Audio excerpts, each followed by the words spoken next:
आज हम पढ़ेंगे टैक्स क्या होता है, फीचर्स ऑफ टैक्स, टैक्स की क्या विशेषताएं हैं, इंसिडेंस ऑफ टैक्स और इंपैक्ट ऑफ टैक्स में क्या फर्क है, जिसके बेसिस पर हम डायरेक्ट टैक्स और इनडायरेक्ट टैक्स को डिफरेंशिएट कर पाएंगे, और लास्ट में हम देखेंगे प्रोग्रेसिव टैक्स, रिग्रेसिव टैक्स और प्रोपोर्शनेट टैक्स। तो सबसे पहले हम ये जानेंगे कि टैक्स होता क्या है। टैक्स यानी कर। टैक्स एक तरह का अनिवार्य भुगतान है लोगों के द्वारा जिन पर सरकार लगाती है। सरकार अपनी खर्च को पूरा करने के लिए आय के एक माध्यम के रूप में लोगों पर अलग अलग आधारों पर टैक्स लगाती है, जिसको अगर हम डिफाइन करें तो हम बोलते हैं tax is a compulsory financial charge. Tax is a compulsory financial charge. Tax यानी कर एक अनिवार्य भुगतान है लोगों के द्वारा। किसको? To the government. यानी tax is a compulsory financial charge imposed upon the tax payer. जिस पर यह टैक्स लगाया जाता है उन लोगों के द्वारा सरकार को किया जाने वाला एक अनिवार्य भुगतान है। By the government in order to fund government expending. किस लिए टैक्स लगाया जा रहा है? In order to fund government spending and various public expenditure. सरकार के विभिन्न खर्चों को पूरा करने के लिए एक आय के रूप में सरकार के द्वारा लोगों से लिया जाने वाला अनिवार्य भुगतान है, जिसको हम कर कहते हैं। अगर हम इस डिफिनेशन को देखें तो दो तीन बातें आपके सामने आएगी कि कर क्या है। कर एक तरह का लोगों के द्वारा सरकार को किया जाने वाला अनिवार्य भुगतान है। Tax is a compulsory payment to the government by the tax payer, and tax payer में भी इंडिविजुअल और legal entity.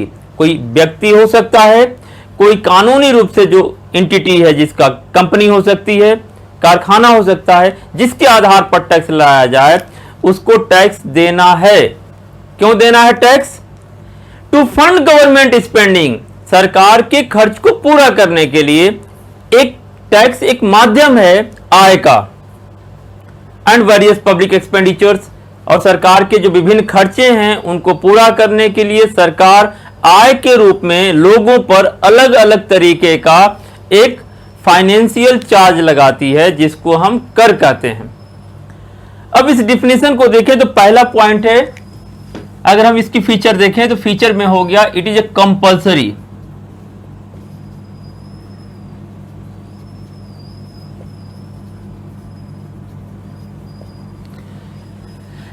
It is a compulsory payment. यह एक अनिवार्य भुगतान है, यानी कर जिस पर लगाया जाए उसको अनिवार्य रूप से पेमेंट करना पड़ेगा, यानी कोई बच नहीं सकता। अगर हमारी आय पर कर लग गया तो हमें आय कर देना होगा। जिसकी वेल्थ पर टैक्स लगेगा उसको वेल्थ टैक्स के रूप में देना पड़ेगा। कहने का यह मतलब है कि यह नहीं आप कह सकते कि नहीं हम टैक्स नहीं देंगे। Being a citizen of India or resident of India, you have to pay when government impose any type of taxes on you. अगर आप पर सरकार किसी भी आधार पर, किसी भी बेस पर जब टैक्स लगाती है तो आप उसको देने से मना नहीं कर सकते। इसीलिए हम बोलते हैं tax is a compulsory payment. दूसरी इसमें क्या बात है? No direct relation between tax and benefit received। ऐसा नहीं है कि जो टैक्स दे रहा है उसको ही सरकार कोई डायरेक्ट बेनिफिट देगी, जो टैक्स नहीं दे रहा है उसको किसी तरह की कोई बेनिफिट नहीं मिलेगा। ऐसा कोई रिलेशन टैक्स में नहीं है, कोई प्रिविलेज नहीं है कि you are paying the tax then you will get more benefits. ऐसी कोई प्रिविलेज टैक्स में नहीं है, नहीं सर टैक्स के साथ ऐसा कोई रिलेशन है। कहने का मतलब यह है टैक्स एक तरह का अनिवार्य भुगतान है, और टैक्स के बदले डायरेक्ट रूप में कोई आपको डायरेक्ट बेनिफिट नहीं मिलेगी। गवर्नमेंट जो खर्च करेगी उसमें कोई इस आधार पर डिस्क्रिमिनेशन नहीं होगा कि आपने टैक्स दिया है तो आपको ज्यादा बेनिफिट मिलेगी और आपने टैक्स नहीं दिया है तो आपको बेनिफिट्स नहीं मिलेगी। इसमें कोई रिलेशन नहीं है। अगर टैक्स लगाया गया है, आपको टैक्स देना है, टैक्स के बदले डायरेक्ट कोई एक्स्ट्रा बेनिफिट आपको मिल जाए, ऐसी कोई प्रोविजन नहीं है। तो मैंने बोला कि इस डेफिनेशन के दो फीचर हो गए। पहला तो हो गया कि ये कंपलसरी है, दूसरा ये हो गया कि डायरेक्ट कोई रिलेशन नहीं है। अगला इसके फीचर में क्या आएगा? Public expenditure.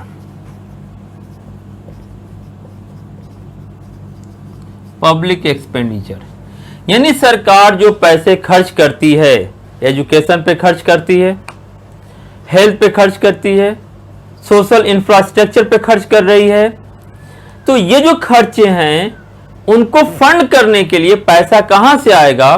तो टैक्स एक रेवेन्यू का माध्यम है, मीडियम है। इसीलिए हम बोलते हैं टैक्स क्यों लगाती है सरकार? To fund government expending and public expenditure. सरकार अपने खर्चे को पूरा करने के लिए टैक्स लगाती है। अगला है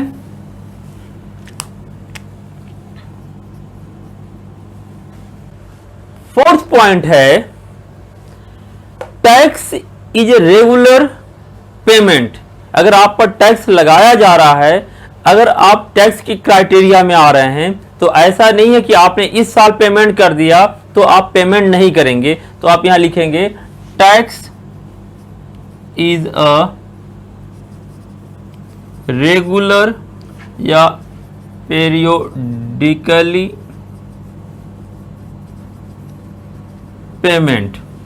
यानी टैक्स आप पर लगाया गया और टैक्स के एलिजिबल आप हैं तो आपको रेगुलर पेमेंट करना है। ऐसा नहीं है कि एक बार आपने पेमेंट कर दिया तो उसके बाद आपको टैक्स का पेमेंट नहीं करना है। तो ये कुछ फीचर्स हैं, इस डेफिनेशन के आधार पर आप कह सकते हैं कि ये कुछ विशेषताएं हैं टैक्स के। अब है दो वर्ड यहां पर लिखा हुआ है, इंपैक्ट ऑफ टैक्स और इंसिडेंस ऑफ टैक्स। इसको थोड़ा समझ लेते हैं। Impact of tax, impact of tax, दूसरा है incidence of tax.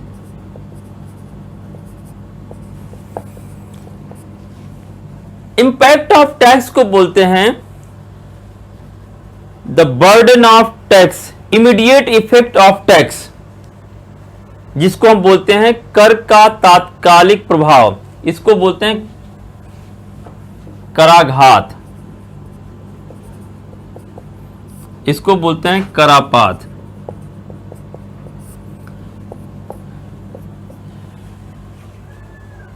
Impact of tax का मतलब यह हुआ कि इमीडिएट इंपैक्ट ऑफ टैक्स किस पर पड़ रहा है।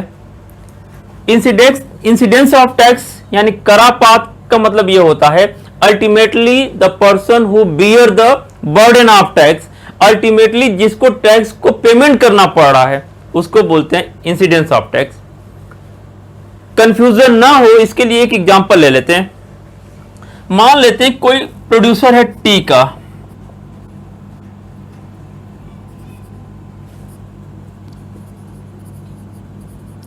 और उसने 20,000 रुपए के बराबर टी का उत्पादन किया। सरकार ने बोला हमें 1,000 रुपए आप टैक्स दे दीजिए। यानी टी के 20,000 के वैल्यू के प्रोडक्शन पे सरकार बोलती है आप हमें 1,000 रुपीज टैक्स के रूप में दे दीजिए। उत्पाद शुल्क बोल दीजिए, प्रोडक्शन टैक्स आप बोल दीजिए। यानी सरकार ने 20,000 रुपए के मूल्य के बराबर अगर टी का उत्पादन हो रहा है तो सरकार बोलती है 1,000 रुपीज हमें टैक्स दे दीजिए।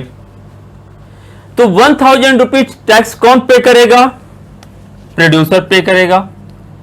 तो इमीडिएट इंपैक्ट ऑफ टैक्स किस पर पड़ा? प्रोड्यूसर पर पड़ा। यानी इंपैक्ट ऑफ टैक्स कहां हुआ?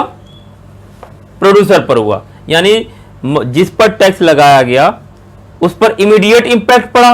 लेकिन प्रोड्यूसर ने क्या किया, जब इसको बाजार में सेल करने गया टी को, तो उसने 20,000 प्लस 1,000 जोड़ के कास्ट बनाई, यानी प्रति ग्राम प्रति केजी जो यूनिट बनाया टैक्स सरकार, अरे प्रोड्यूसर ने क्या किया, जो 1,000 रुपए का टैक्स पेमेंट किया था उसकी मूल्य को जोड़ दिया टी में।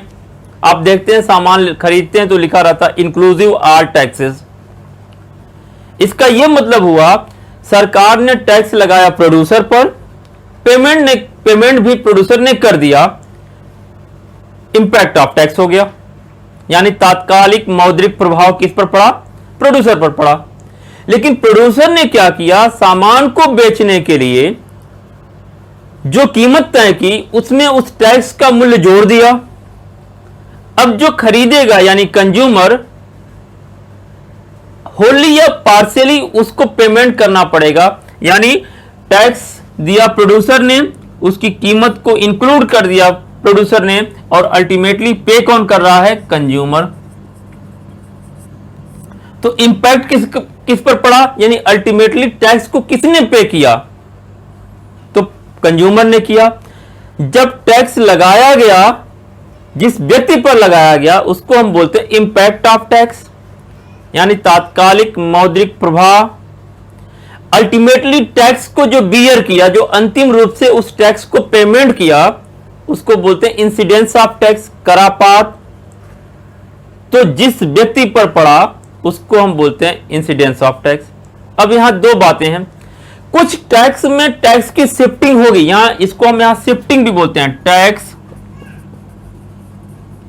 शिफ्टिंग, कर विवर्तन बोलते हैं, हिंदी में इसको बोलते हैं कर विवर्तन, यानी कर को, टैक्स को हमने शिफ्ट कर दिया, लगाया था प्रोड्यूसर पर और अल्टीमेटली पे कौन कर रहा है, कंज्यूमर कर रहा है। इसका मतलब यह हुआ यहां टैक्स की शिफ्टिंग हुई, और टैक्स की शिफ्टिंग हुई तो इंपैक्ट किसी और व्यक्ति पर पड़ा और इंसिडेंस किसी और व्यक्ति पर पड़ा, यानी कराघात और करापात अलग अलग व्यक्तियों पर पड़ा। अब यहां से समझना आसान हो जाएगा आपके लिए डायरेक्ट टैक्स और इनडायरेक्ट टैक्स। तो पहले आपने समझ लिया इंपैक्ट क्या है, impact is a immediate impact of tax, यानी तात्कालिक मौद्रिक प्रभाव जिस व्यक्ति पर पड़ता है, यानी जिस पर सरकार ने टैक्स लगाया, तो इंपैक्ट ऑफ टैक्स उस पर हुआ। लेकिन अगर उसने टैक्स को शिफ्ट कर दिया किसी और व्यक्ति पर और अल्टीमेटली कोई और व्यक्ति उसको पे किया, तो हम बोलेंगे impact fall on one person and incidence of tax fall on another person due to tax shifting। अगर ये सिचुएशन अगर है तो इस तरह के टैक्स को हम बोलते हैं इनडायरेक्ट टैक्स। हमने ये बोला कि अगर टैक्स एक व्यक्ति पर टैक्स लगाया जाए और टैक्स को अल्टीमेटली बी आदमी पे करे, tax pay by other person, यानी tax impose on a person and ultimately tax paid by B person. A पर टैक्स लगाया और अंतिम रूप से टैक्स बी वाले ने दिया, तो इस तरह के टैक्स को हम बोलते हैं इनडायरेक्ट टैक्स, अप्रत्यक्ष कर। टैक्स किसी एक पर लगाया जाए और टैक्स का इंसिडेंस किसी और पर पड़े, बर्डन किसी और पर पड़े, तो उस तरह के टैक्स को हम बोलते हैं इनडायरेक्ट टैक्स। यानी indirect tax are those tax where impact of tax fall on one person and incidence of tax fall on another person. It means there is a tax shifting is known as a indirect tax। अप्रत्यक्ष कर वह कर है जिसमें कराघात एक व्यक्ति पर और करापात किसी अन्य व्यक्ति पर पड़ता है, ऐसे कर को हम अप्रत्यक्ष कर कहते हैं। उदाहरण के तौर पर एक्साइज ड्यूटी, या आज हम जिसके बारे में बात करें value added tax, GST is example of indirect tax. GST है क्या, जीएसटी प्रोड्यूसर दे रहा है और अल्टीमेटली जब हम सामान खरीदते हैं तो हमारा जब कैश मेमो बनता है तो उस पर क्या लिखा होता है, value of goods particular items and 16%, 18% और 19% जीएसटी। इसका मतलब हुआ हम सामान और सामान के साथ साथ उसकी टैक्स की वैल्यू भी हम पे कर रहे हैं। तो टैक्स तो लगा था प्रोड्यूसर पर और पे कौन कर रहा है, कंज्यूमर पे कर रहा है। इस तरह के टैक्स को हम बोलते हैं इनडायरेक्ट टैक्स। तो आज एग्जांपल पूछेगा, एग्जांपल क्या है इनडायरेक्ट टैक्स का, तो आज के एग्जांपल के तौर पर आप लिखेंगे कि गुड्स एंड सर्विसेज टैक्स, जो वस्तु कर है या वैल्यू एडेड टैक्स जो लगता था इसके पहले, इसको हम बोलते थे इनडायरेक्ट टैक्स।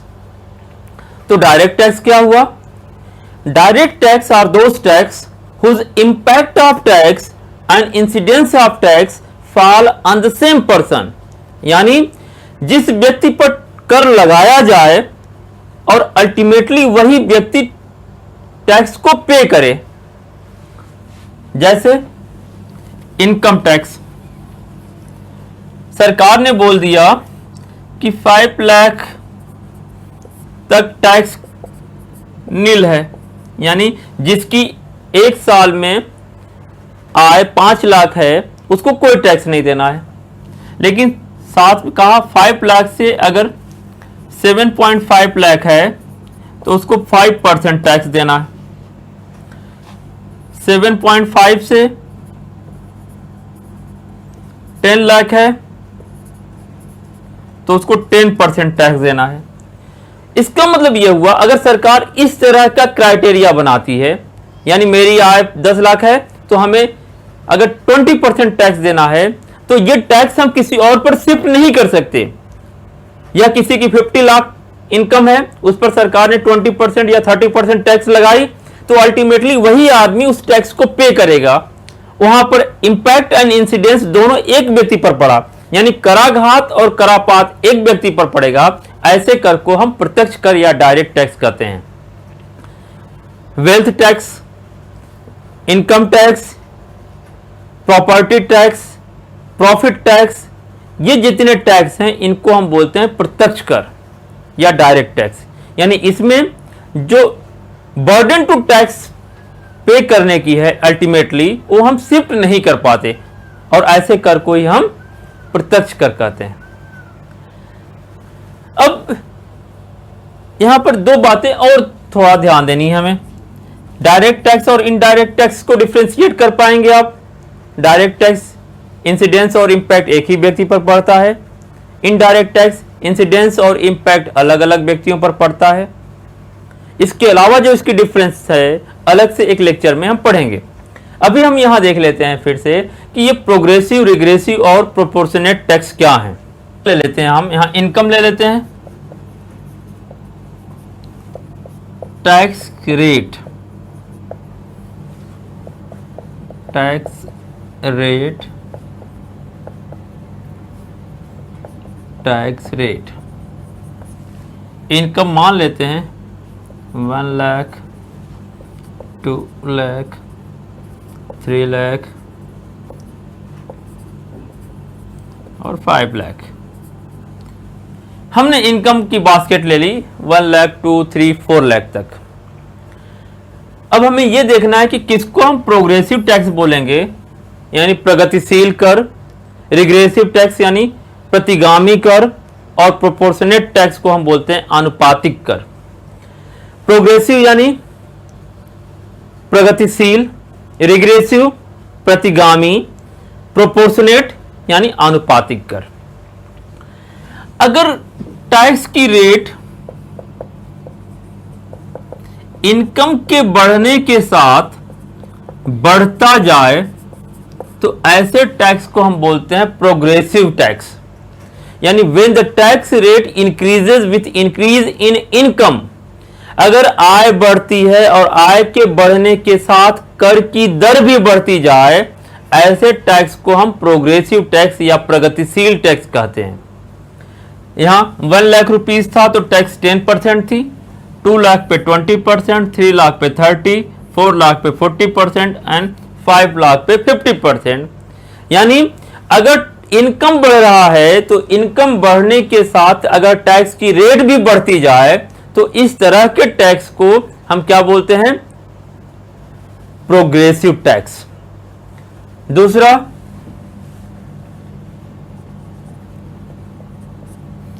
Twenty 20%, 15%, 10%, 5% and 2%।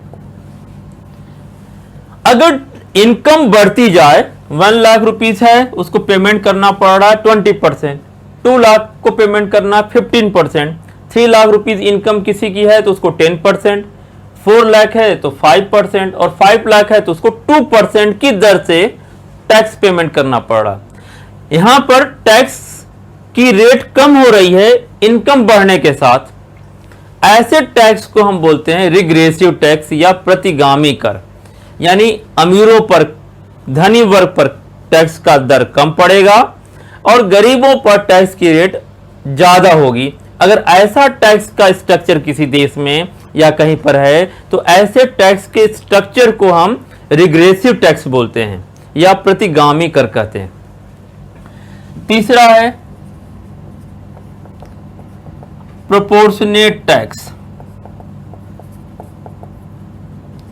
यानी इनकम बढ़े या इनकम कम हो, टैक्स के रेट में कोई परिवर्तन न हो। There is no change in tax rate which increase और डिक्रीज इन इनकम लेवल। आय के बढ़ने और कम होने के साथ अगर टैक्स की दर में कोई कमी न हो, ऐसे कर को हम बोलते हैं प्रोपोर्शनेट या आनुपातिक कर। तो हमने ये देख लिया कि प्रोग्रेसिव टैक्स किसको बोलेंगे? Progressive tax is a tax when tax rate increases with increasing in income. Regressive tax किसको बोलेंगे? When tax rate decreases with increasing in income. अगर टैक्स की रेट आय के बढ़ने के साथ कम हो तो उसे प्रतिगामी कर कहेंगे। और आनुपातिक कर किसको बोलेंगे? यदि टैक्स की रेट में कोई परिवर्तन न हो आय में बढ़ने या कमी आने से, ऐसे टैक्स को हम प्रोपोर्शनेट या आनुपातिक कर कहते हैं। तो आज हमने ये देखा कि टैक्स क्या होता है, टैक्स कितने प्रकार का होता है,